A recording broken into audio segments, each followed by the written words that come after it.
ஊழியர் மத்திய அமைப்பு, தமிழ்நாடு மின் ஊழியர் மத்திய அமைப்பு, சிஐடிஓவில் இணைக்கப்பட்ட எங்களுடைய சங்கம். இந்த சங்கத்தினுடைய 18வது மாநில மாநாடு கடலூரில் இன்றும் நாளையும் நாளை மறுதினமும் நடைபெறுகிறது.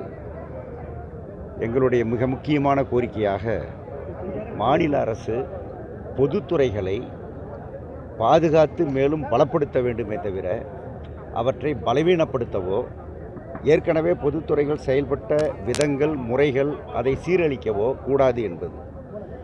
தமிழக அரசு பொதுத்துறையை பற்றி ஒரு பக்கம் பேசிக்கொண்டிருந்தாலும் நடைமுறையில் தனியார் மயப்படுத்தலை நோக்கி கிரீப்பிங் பிரைவேட்டைசேஷன் என்று சொல்வார், அப்படியே படுத்து ஊர்ந்து போய் தனியார் மயப்படுத்துவது. இப்போ நீங்கள் மின் நிலையங்கள், ஒரு நிரந்தர தொழிலாளி கூட இல்லாத மின் நிலையங்கள் தமிழ்நாட்டில் உருவாகிவிட்டன. கான்ட்ராக்ட் தொழிலாளிகள் அத்தனை பேரும் கான்ட்ராக்ட் தொழிலாளிகள். ஒட்டுமொத்த மின்சார இதில் அதனுடைய துறைகளை இப்போ 3ஆக பிரித்து விட்டார்கள். அதை எவ்வளோ இன்னும் 5ஆக ஆக்குவதற்கு என்னவென்று பார்க்கிறார்கள். இது எல்லாமே தனியார் மயத்தை நோக்கிய முதல் நடவடிக்கை. நீங்கள் பிஎஸ்என்எல்லை முதல்ல கார்ப்பரேஷன் ஆக்குனாங்க, அதுக்கப்புறம் கொஞ்சம் கொஞ்சமாக அதை கொண்டுட்டாங்க. இப்போ ஒரு குற்றுயிரும் குழுயிருமாக பிஎஸ்என்எல் இருக்கிறது, உங்களுக்கு தெரியும். அதை போலவே இதை ஆக்குவதற்கு முயற்சிக்கிறார்கள். அதற்கு பிறகு தனியார் மயப்படுத்துவது என்பது, இதை ஒரு கொள்கையாகவே அரசு பின்பற்ற தொடங்கி இருக்கிறது என்பதுதான் வேதனையான விஷயம். போக்குவரத்தில் இது கொள்கை என்று அறிவித்து விட்டார்கள். உயர்நீதிமன்றத்திலேயே இந்த நாங்கள் எடுக்கிற இந்த நடவடிக்கையில் எங்களுடைய பாலிசி, ஆகவே இதிலே கோர்ட்டு தலையிடக்கூடாது என்று அஃபிடவிட்டே போட்டு விட்டார்கள்.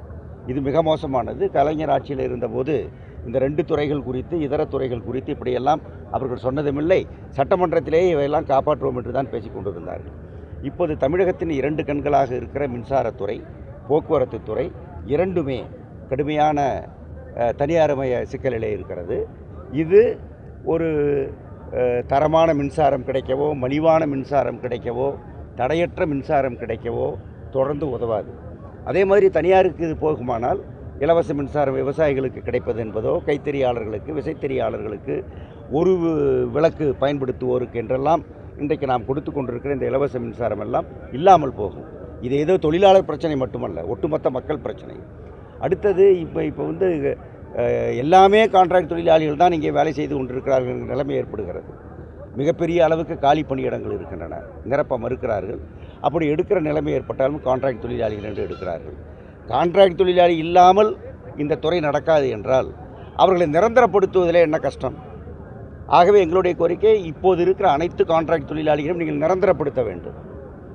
அதில் அடையாளம் காண்பது, அவன் இல்லைன்னா வேலை இல்லையே, அவன் இல்லைன்னா அவன் இல்லைன்னா மின்சார துறை இல்லையே, நம்முடைய இபி இல்லையே. அப்போ அவ்வளவு அத்தியாவசியமானவன் எப்படி நிரந்தரமற்றவனாக இருக்க முடியும்? நிரந்தரமாக்க வேண்டும் என்பது சிஐடியினுடைய கோரிக்கை, எங்கள் மத்திய அமைப்பினுடைய கோரிக்கை. இவர்களுடைய ஒப்பந்தம் நீண்டு கொண்டே இருக்கிறது, அனுமார் மாதிரி. ஏற்கனவே போக்குவரத்தில் அதை செய்து ஓராண்டு அரியசை அரசாங்கம் சாப்பிட்டு விட்டது. இங்கேயும் அரியசை கொடுக்காமல் இருப்பதற்கா என்ன என்பது நமக்கு யோசிக்க வேண்டியிருக்கிறது. ஆகவே ஒப்பந்தத்தை உடனடியாக அவர்கள் நிறைவேற்ற நடவடிக்கை எடுக்க வேண்டும். ஜெனரேஷனில் இருக்கக்கூடிய கான்ட்ராக்ட் தொழிலாளிகளை, அதே மாதிரி நம்முடைய மின் பகிர்மானத்தில், மின் கடத்துதலில் எல்லாவற்றிலும் இருக்கக்கூடிய கான்ட்ராக்ட் தொழிலாளிகள் நிரந்தரப்படுத்த வேண்டும் என்பது மிக பிரதானமான எங்களுடைய கோரிக்கை. ஒப்பந்தத்தை உடனடியாக நிறைவேற்ற வேண்டும் என்பது கோரிக்கை. அரசு ஒரு வகையில் பொதுத்துறையை காப்பாற்றுவதற்குரிய வகையில் நடவடிக்கை எடுக்க வேண்டுமே தவிர எதிர் திசையில் போகக்கூடாது என்பது எங்களுடைய வேண்டுகோள், எங்களுடைய விண்ணப்பம்.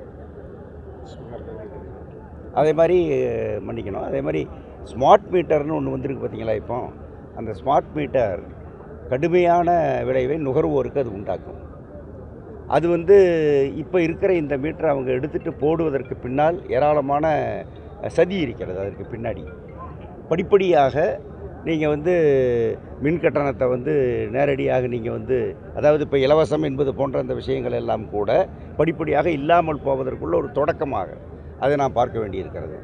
ஆகவே அதில் நுகர்வோருக்கு எந்த பயனும் இல்லை, நுகர்வோருக்கு எதிராகவே அது கடைசியில் விடியும். ஆகவே அதை கூட தனியாருக்கு கொடுத்து நாங்கள் மீட்டரை நாங்கள் போடுவோம்னு சொல்கிறதுக்கு அதை விட மோசமான விஷயம். அரசை ஏன் செய்யக்கூடாது, இபிஐ ஏன் செய்யக்கூடாது? செய்யணும்னு நான் சொல்லலை, ஏன் செய்யக்கூடாது? அப்போ எல்லாவற்றிலுமே நீங்கள் வந்து தனியார் மயம் என்று நீங்கள் கொண்டு வருவது, தனியாருக்கு கொஞ்சம் கொஞ்சமாக கொடுப்பது என்பது மிக கடுமையான விளைவுகளை உண்டாக்கும். குறிப்பாக இந்த 2 துறைகளில் உண்டாக்கும், போக்குவரத்திலும் சரி மின்சாரத்திலும் சரி. அது தமிழகத்தினுடைய சமூக பொருளாதார வளர்ச்சியையே கெடுத்துவிடும், பாதித்துவிடும் என்பது எங்களுடைய எச்சரிக்கை. மாநில அரசுக்கு நீங்கள் என்ன கோரிக்கை இப்போ அதில் வச்சுருக்கீங்க? அதான் நீங்கள் கான்ட்ராக்டெல்லாம் நீங்கள் வந்து இது பண்ணணும். எங்களுடைய ஒப்பந்தத்தை உடனடியாக நீங்கள் பேசி முடித்து நிறைவு செய்யணும். இந்த கான்ட்ராக்ட் முறைக்கு ஒரு முடிவு கட்டணும். இங்கே காலி பணியிடங்களை நிரப்பணும், நிரந்தர பணியாளர்களை வைத்து நிரப்பணும். மிக முக்கியமாக நாங்கள் அப்புறம் ஸ்மார்ட் மீட்டர் என்பது நுகர்வோருக்கு எதிரானது. அதிலே அரசு வந்து ஸ்மார்ட் மீட்டரை வந்து வலியுறுத்தக்கூடாது, செய்யக்கூடாது.